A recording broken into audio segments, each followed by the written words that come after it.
Hello and welcome! Today, we're going on a journey, one that goes way beyond the neon lights and bullet trains, deep into the very heart of Japanese culture. So, let me ask you something. When you hear the words Japanese festival or matsuri, what's the first thing that pops into your head? Go on, take a second. Is it something kind of like this? I'm willing to bet you're picturing beautiful lanterns, incredible food sizzling on the stalls, maybe a huge, colorful parade. And you know what? You'd be absolutely right. That's all part of the magic. But what if I told you that's all just the beautiful wrapping paper? The real gift, the true soul of the festival, lies so much deeper. And look, I know that's what so many of you are looking for. You're savvy travelers. You've probably seen the big sights. And now you're hungry for something more authentic, right? A real connection, not just a photo op. You're looking for an unforgettable story. And that is exactly what we're going to uncover today. So let's pull back the curtain and really understand the why behind all the spectacle, because this is where we find the spiritual engine that drives every single one of these incredible events. Everything starts right here, with the word itself. The Japanese word for festival, matsuri, actually comes from the verb matsuru, and that means to worship and serve the gods. This is a huge clue. It tells us that the real guest of honor, the true star of the show, isn't the people in the streets. It's the divine spirits, the kami. Think of it this way. It's their party. We're just the hosts, throwing the best celebration we possibly can for them. And to go one level deeper, we have to look at how time itself is viewed. In traditional Japanese thought, there are two states of being. There's kei, that's our normal, everyday, routine life. And then there's hare, the sacred, the special, the extraordinary time that only happens during a festival. So a festival isn't just a day off. It's a powerful, intentional shift into a different reality. You can really see the contrast here. A festival is designed to completely shatter the routine of kihei. It's like a giant spiritual reset button for the whole community. It's a chance to step outside of the daily grind, reconnect with the divine, recharge your spiritual batteries, and come back to the everyday world with renewed energy and purpose. You know, you could almost think of a festival as a very sophisticated piece of ritual technology. Seriously, it's this carefully crafted system, perfected over centuries, designed to invite the gods down into the community, channel their incredible energy, and ensure very real things like a good harvest, good health, and prosperity for the year ahead. Okay, so we've got the why, the core concepts. Now for the really fun part. Let's see how this all comes to life. We're going to dive into 3 completely different, unbelievably powerful festivals, and each one is a masterclass in this kind of sacred passion. So here's our lineup. We're starting with the raw, intense energy of the Sanja Matsuri, where the main event is literally shaking the divine. Then we'll shift to the elegant Kawagoe Matsuri, which is all about a battle of artistry, and we'll finish with the breathtakingly romantic Chichibu Night Festival, a celebration of a divine meeting. 3 totally unique vibes, all powered by the same spiritual DNA. All right, first stop, we're diving headfirst into Asakusa, Tokyo, for one of the biggest, wildest, and most energetic festivals in the entire country, the Sanja Matsuri. It's a massive celebration honoring the 3 founders of the famous Sensoji Temple.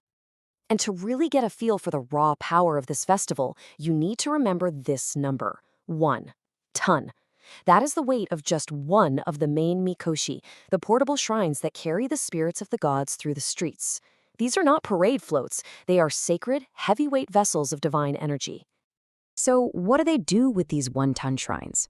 They shake them violently. The crowds heave and sway, and it looks like total chaos. But it's not. This is a sacred ritual called tamafoodi, or soul shaking.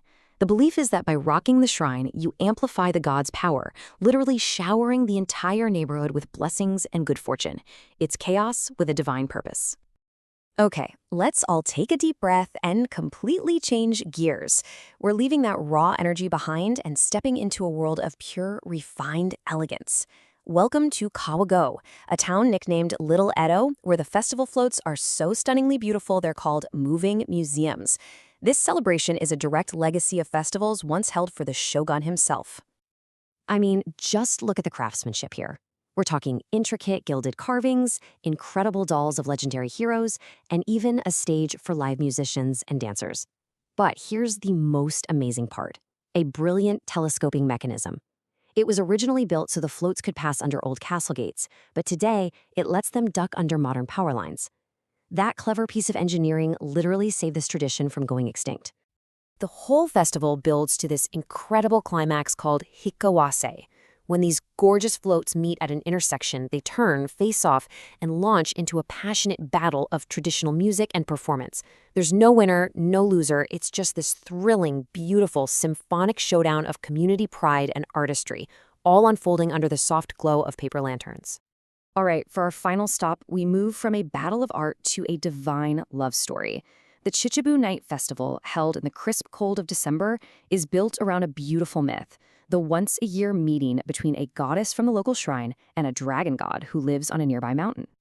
And the atmosphere here is just otherworldly. Picture these massive 20-ton floats covered in hundreds of lanterns, creating these moving palaces of warm light.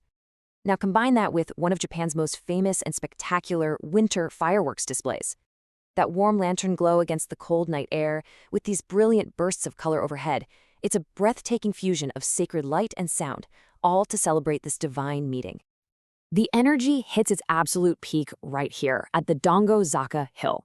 Hundreds of people chanting "Horiai, Horiai" in unison work together to pull these 20-ton behemoths up this incredibly steep slope. The sound of the wooden wheels groaning, the power of the chants, the roar of the crowd, it's just this unforgettable, dramatic moment of pure, raw community effort. So, after seeing the spiritual blueprint and these three incredible living examples, what does this all mean for you? How can this understanding completely transform your own journey to Japan? This right here is the key.